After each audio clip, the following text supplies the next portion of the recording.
ثم جاءكم رسول مصدق لما معكم لتؤمنن به ولتنصرنه قال أأقررتم وأخذتم على ذلكم إصري قالوا أقررنا قال فاشهدوا وأنا معكم من الشاهدين وقال نبينا وصفينا وحبيبنا صلى الله عليه وسلم أنا والساعة كهاتين أو كما قال عليه الصلاة والسلام صدق الله مولانا العظيم وصدق رسوله النبي الأمي الكريم ونحن على ذلك لمن الشاهدين والشاكرين والذاكرين والحمد لله رب العالمين اللهم صل على سيدنا مولانا محمد وعلى آله وأصحابه وبارك وسلم اللهم صل على محمد النبي الأمي وعلى آله وسلم تسليما اللهم صل على محمد وأنزله المقعد المقرب عندك يوم القيامة يا رب صل وسلم دائما أبدا على حبيبك خير الخلق كلهم الحمد لله आज 26 নভেম্বর 2024 ইংরেজি মঙ্গলবার সিংড়া উপজেলা আহলে সুন্নাত ওয়াল জামাত পরিষদের উদ্যোগে আয়োজিত সালানা ইসলামী মহাসম্মেলনের সদর ইজলাস সম্মানিত সভাপতি মুআজ্জাজ হযরত বুজুর্গ উলামায়ে কেরাম বিভিন্ন দ্বীনি মাদারিস থেকে আগত আজিজ তালাবা বিভিন্ন অঞ্চল থেকে সমাগত সম্মানিত সুধী সর্বপ্রথম মহান আল্লাহ পাকের দরবারে আলিশানে লাখ কোটি শুকর যে রব্বে করিম অত্যন্ত দয়া করে আমাদের হায়াতকে দীর্ঘায়িত করে আজকে গভীর রাত পর্যন্ত দিনের নিসবতে আয়োজিত ইসলামী সম্মেলনে আমাদেরকে শিরকতের সুযোগ দিয়েছেন। এই জন্য দিল থেকে মহান মহিয়ানের শুকরিয়া আদায় করছি। মোহাব্বত আকিদাতের সাথে উচ্চ কণ্ঠে সকলেই পড়ে নেই আলহামদুলিল্লাহ। মুহতারাম হাজিরিন,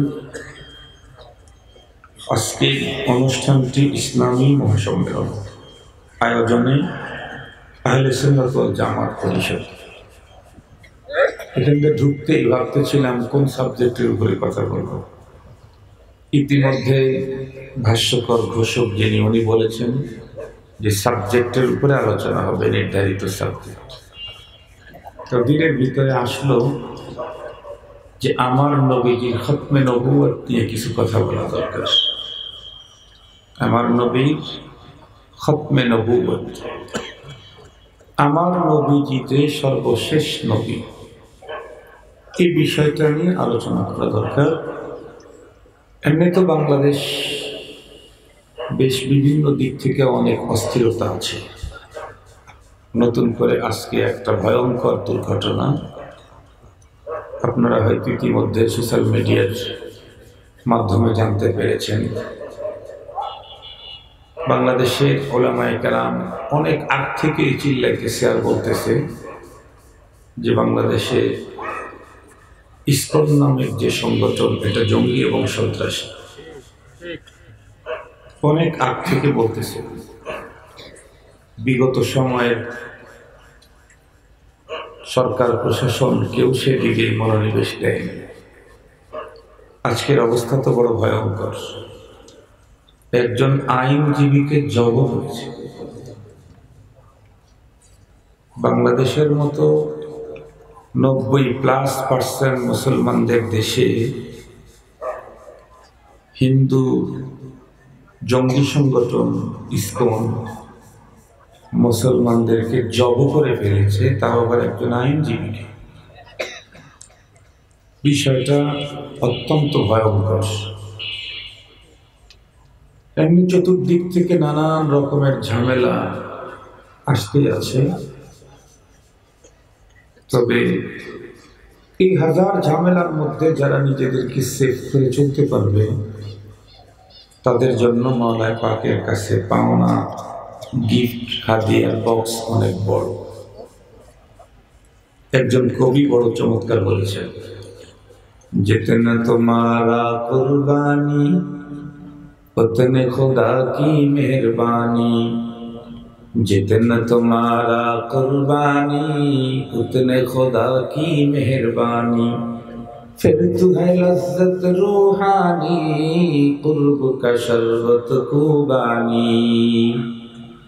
उजरत बकदर मशक्कत, মেহনত যত বেশি হয়, কষ্ট যত বেশি হয়, ঝুঁকি যত বেশি থাকে, নেকি যত বেশি পাওয়া যায়।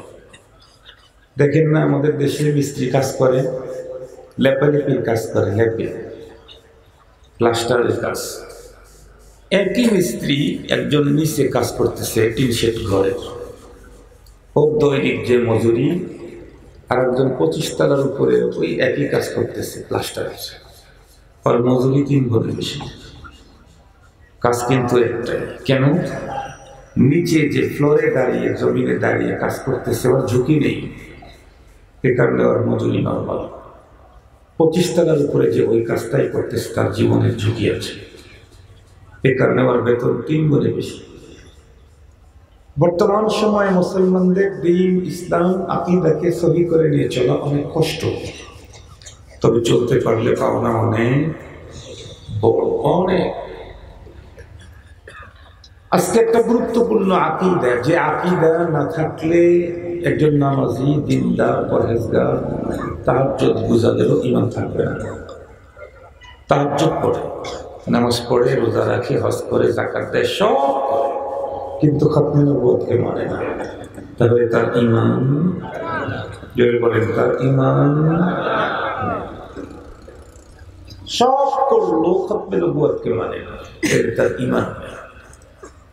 এই বিষয়টার উপরে কিঞ্চিত আলোকপাত করব, কারণ এখানে ওলামা তোলাবার সংখ্যা হলো বেশি, তাদের মালুমাতে এই জিনিসটা থাকলো মাঠে ময়দানে তাদের কাজ করতে সুবিধা হবে। এ কারণে আমি কোরআনে হাকিম থেকে একখানা আয়াতে কারিমা তেলাওয়াত করেছি। মজার বিষয় হলো, এই আয়াতে কারিমাতে রব্বুল আলামিন একটা কনফারেন্সের বর্ণনা দিয়েছেন, যে কনফারেন্স রব নিজেই ডেকেছিলেন, নিজেই বক্তা ছিলেন। সুবহানাল্লাহ বলবেন। আয়োজকও উনি, বক্তাও, কথা বলেন না। কিছুক্ষণ আগেও দেখলাম আপনাদের আয়োজকও যিনি বক্তব্য বলে দিচ্ছেন, ঠিক না? হুজুর কিছুক্ষণ আগে বক্তব্য দেয়নি, ও এখান থেকে শুনলাম, কণ্ঠ দেখেই বুঝলাম যে আয়োজকও যিনি, বক্তাও তিনি।